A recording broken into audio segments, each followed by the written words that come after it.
Hey guys, Mr. Halpin here again. So we are all going to be surprised with this, but we have asked Rose to come back onto the program. Her last appearance was a little bit shaky. I coached her up, though. I think she's feeling a little bit better right now. What would I do without you, Mr. Halpin? I don't know. You know, I ask myself that question every single day. So I'm sure you do. So let's go right into it, guys. We are going to be going over Chapter 5 today. Now, this is really the start of the three branches, which we've already gone into some detail on, but we're really going to dive into the legislative branch with this chapter. Now, as always, let's just go through the vocab words that are located at the top of the page. So the first word that you guys got is you have legislative branch, enumerated powers, implied powers, elastic clause, standing committee, select committee, conference committee, joint committee, statute, ordinance, majority leader, minority leader, Speaker of the House, impeach, constituent, gerrymander, supremacy clause, bill, filibuster, cloture, darn it, pork barrel project, and pro tempore. All righty. So, right off the bat, we've got legislative branch, and it is composed of Congress. And that's what a lot of people refer to Congress as a legislative branch, but you have to remember that it is broken down into two houses. You have the Senate and you have the House of Representatives. Altogether, you have 535 people who are making the laws. Exactly. Now, let's start off just going over that first branch that Ms. Rose was talking about, which is the House of Representatives. Now, before we begin, I want you guys to know the House of Representatives is actually considered the lower house of the two, between the Senate and the House of Representatives. It's considered the lower house. Now, if you remember from our last recording, the House of Representatives is judged based on population. The higher your state's population, the more members you're going to have. Total, there are 435 members that make up the House currently. Now, there's a couple key quick facts you need to know. You have to be 25 years to be able to join the House of Representatives. Your term is going to only last 2 years. And the major person in the House is called the Speaker of the House. All right. So now we're going to move to the Senate. And the Senate is considered the upper house. With the House of Representatives, you only serve for 2 years, but in the Senate, you get to serve a lot longer. You're going to be in there for 6 years. So that gives you more prestige, and that's part of why they call it the upper house. So there's only 100 people in the Senate, and that is because each state can only elect 2 senators. They're called senators. And so they represent the whole state. Now, like I said, they get to be in office for 6 years, but they have to be 30, not 25. And so the leader of the Senate is the vice president, which is kind of surprising because he's part of another branch. And we'll get into that in the next chapter. And this is actually like one of his major responsibilities, which is interesting. Right, legally and or constitutionally, I should say. So, but the only time that the vice president gets to vote is if there's a tie, because like we said, there's 100 members. So if it's 50-50, he gets to vote. I say he because we haven't had a female vice president yet. Now, if the vice president cannot be there, there's a person who fills in for him, and that person is called the pro tempore. Almost sounds like a dinner appetizer. Sounds delicious. I think I would eat that if I saw that on the menu. Sounds a little French, doesn't it? The pro tempore. Yes. All right. So next, guys, what we're going to go over is we've already gone over this a little bit in some of the previous videos we've done, but enumerated powers. When you guys see this word, we want you guys to think those powers that are specifically listed in the Constitution. They are going to define exactly what this branch can do. You want to jump in there? I do want to jump in there for just a second. And one way that helps me to remember this is when I hear that word enumerated, I kind of hear the word numbered in there a little bit. And so these powers are actually numbered. They're listed. And so that will help you to remember that this is something you're going to actually see. Well, that's I never actually thought of that trick, but yeah, that would help out a lot. Well done, Rose. All right, so our next one, guys, that we have is implied powers. So these are the powers that are not specifically listed in the Constitution. However, they are still necessary because they're what allow the legislative branch to actually do the enumerated powers. Now, Ms. Hall gave a really, really good example, I thought, when we were talking about in the last video. She talked about the ladder. You're going to need those steps to actually climb the ladder, and that's what the implied powers are. And at the top right there, you have the enumerated powers. Now, I like to look at it a different way to help me remember what applied means. Mm-hmm. If my mom tells me to go in the kitchen and bake a cake, well, she doesn't say to me, go get the flour and the sugar and the butter and all the ingredients you need, mix them together, put them in the oven and bake it. She doesn't say that. She says make a cake. It's implied that I'm going to do those things to make that cake. That makes sense, too. That's a really good example. I've heard it a lot. I didn't know the latter example. I didn't know the cake example. But see, that's what we do, folks. We live and you learn. So next, guys, what we have is we have the legislative powers. Now, these are the powers that are they're what allow them to make laws, correct? Yes. Okay, they're what allow them to make laws. Now, some of those powers that you're going to see is collecting taxes, borrowing money, declaring war, coining money, regulating trade, regulating foreign and interstate commerce, which is specifically the business of buying and selling goods in the country and out of the country. Okay, now let's look at non-legislative powers. This doesn't have to do with making laws, but these are powers that they do have. We've got impeachment, choosing a president if things don't go well in the Electoral College, approval of treaties and appointments. They can propose constitutional amendments, and they can investigate, and they like to do that. Yes, they do. All right. So the next thing that we are going to go over, guys, we are going to be going over these appointment confirmations. So what you need to know is Article 2, which is Section 2, and if you remember, that's all talking about the executive branch. So it gives the president the power to fill many of the jobs. These include Supreme Court jobs, ambassadors, federal judges, cabinet members, military officers, U.S. Marshals, and tons of other positions. But what you need to know about this with the legislative branch, the Senate is the one who approves or basically confirms that these are actually good nominees. Right, and don't make the mistake of thinking the House of Representatives is involved with this. It's not Congress, it's purely the Senate. Correct, exactly right. That's the upper branch, too, like we already talked about. Upper House, yeah. Or upper house, I'm sorry, thank you. That's okay. So next week, guys, what we're going to go into is we're going to go into committees. So you wanted to explain what a committee is, and I'll join in on what the... So basically, when you're in the legislative branch, you have committees that are set up to take care of different issues and to help get laws started and all that kind of stuff. So we have different types of committees where people are working together. So your first one is what's called a standing committee. And that basically just means it's permanent. It's standing there. It's not moving. Go ahead. Exactly. The next one that we have is special committees. And these are also known as select committees, but basically what they are, they're formed for a special and temporary purpose, such as Hurricane Katrina. So if a hurricane hits this area, they're going to want those committees there to make sure you're raising resources for those hurt communities. Right, and as soon as they fulfill the duties of that committee, the committee goes away. It goes away, exactly right. They're just temporary. Right, and so we have conference committees.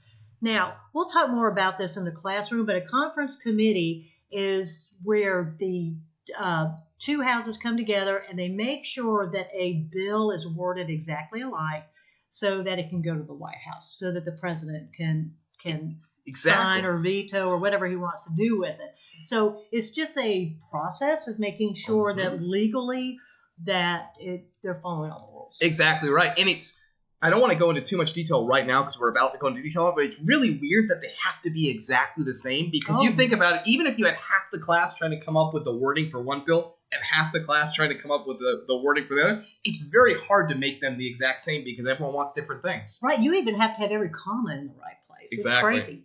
That's pretty wild. And the last committee we have is joint committees. And these are just committees where members from both houses come together. So again, members from the Senate and members from the House. And these aren't necessarily dealing with bills, but they could deal with a wide variety of issues. Right. So let's talk about committee selections. What's really interesting about this is that some committees are more powerful than other committees depending on the topic that they cover. Sure. So when you get into the House or the Senate, you want to get onto these committees that either are important to the district or the state that you come from, or there's a lot of power involved. Exactly.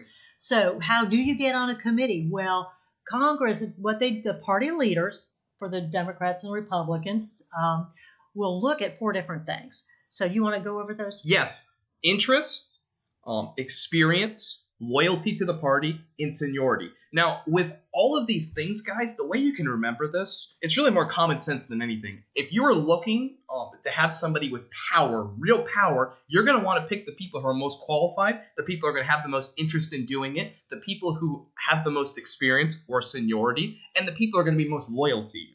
So again, these are just common terms right here, but you're going to want to pick the best people for that. And that's exactly what they do with committee selections because like Ms. Rose already talked about, they are so important and they can have so much power. You're going to want the best people and most qualified people there. Exactly. All right. So right here, what we're going to go over next, guys, statutes is just another word for federal laws. No federal or state laws can violate the U.S. Constitution. Now, this is something we will already have dived into, I know, in previous chapters, but this is called the Supremacy Clause. And that states that the Constitution is the supreme law of the land, which I'm going to add the word supreme in right now while Ms. Rose is going over the next part. Okay, and then if you have a law that's made at the county level, so we're in Santa Rosa County. Mm-hmm. If we have a law, it's called an ordinance. And this is just kind of a vocabulary thing. Yep. So, but when you see that word ordinance, you know that it's referring to county level. Excellent.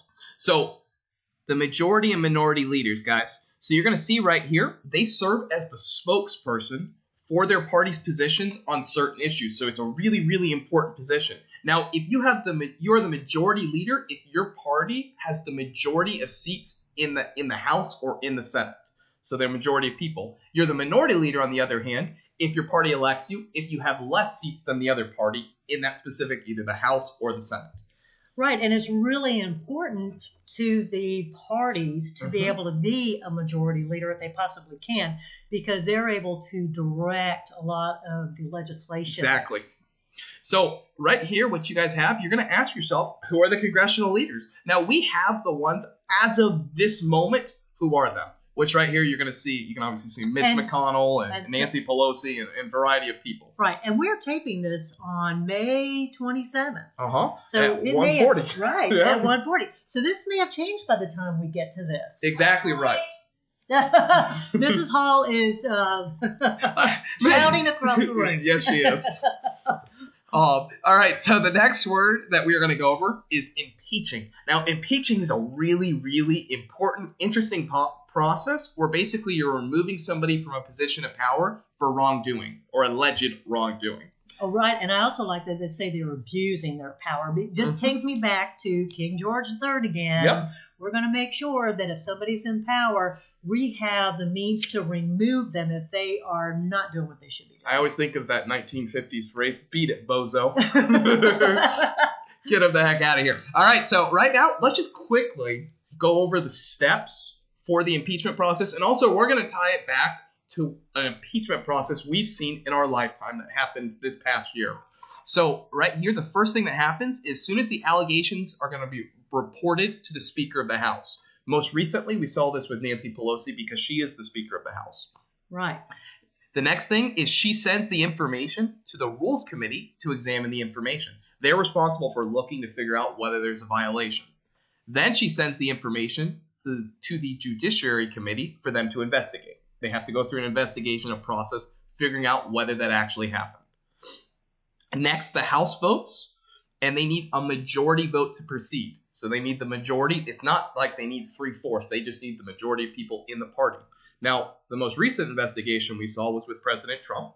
And initially, because the Democrats have the majority in the House currently, it passed through the House. Then it sent it to the Senate. And the Senate needs to hold a trial. They need 2/3 of the vote to actually remove that person from office. And they were not able to get that. Right. And so we mentioned about power earlier. So if you'll look at this, at each one of these steps, the process can be stopped. And so for number 2, that she sends the information to the Rules Committee, that's where Nancy Pelosi was able to use that power that she has as Speaker of the House. Exactly right. All right. So, guys, we got a couple little things to go over. First and foremost, how a bill becomes a law. So you want to go through this one real quick? Sure. Okay. So the first thing is that somebody comes up with an idea. Hey, there ought to be a law.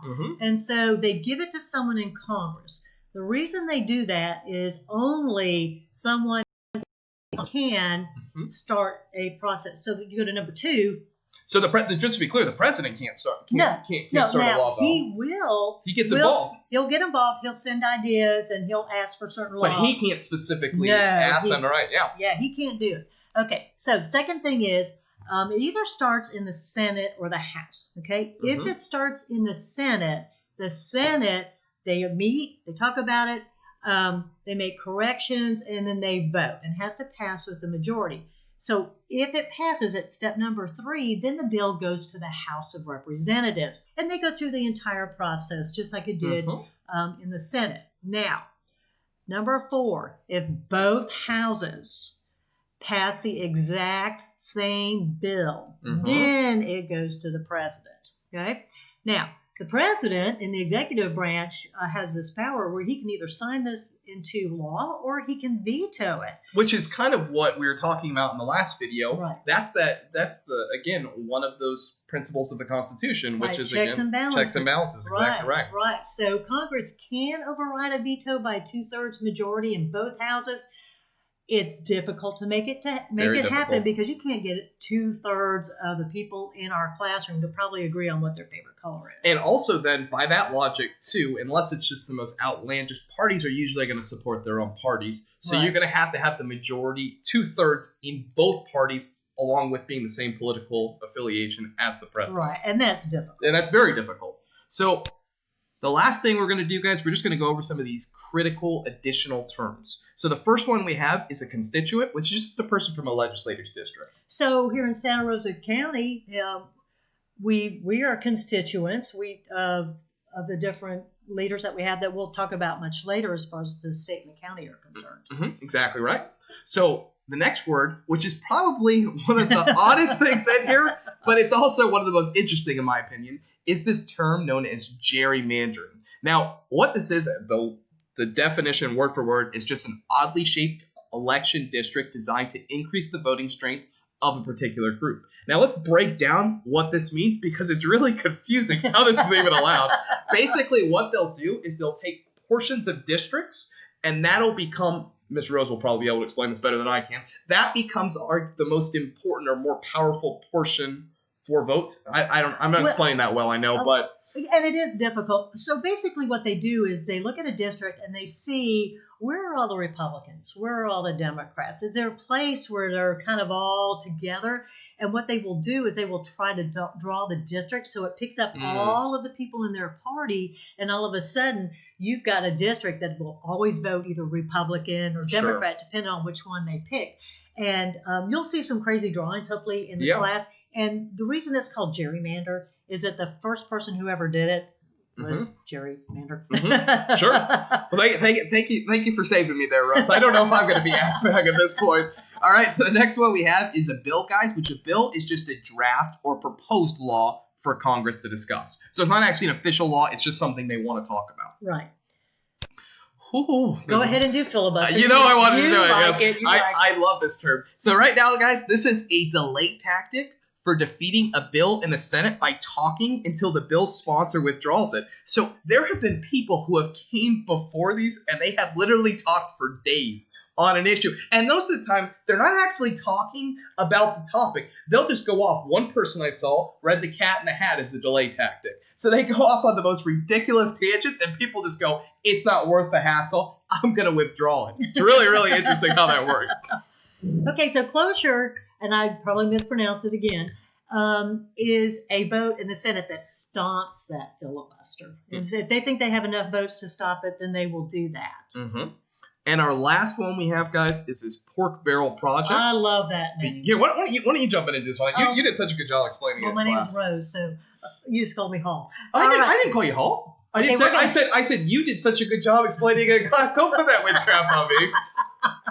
Here, we're having a fight while we're trying to I know it. Okay, so pork barrel project. So is basically a congressman or woman will ask Congress to pass a law that's going to greatly benefit their district or their state. And it might actually hurt other ones, but somebody owes them a favor and they're going to vote for it. And really, It goes against the idea that they are there not only to represent at the federal level, not only to represent their district, but also to represent our country. Exactly. It goes against that. And pork barrel projects end up being very expensive and a waste of money. And in class, we're going to share with you some of the crazy things that have been passed. Yes, we will. All right, guys, we hope you enjoyed the video. We'll talk to you guys later.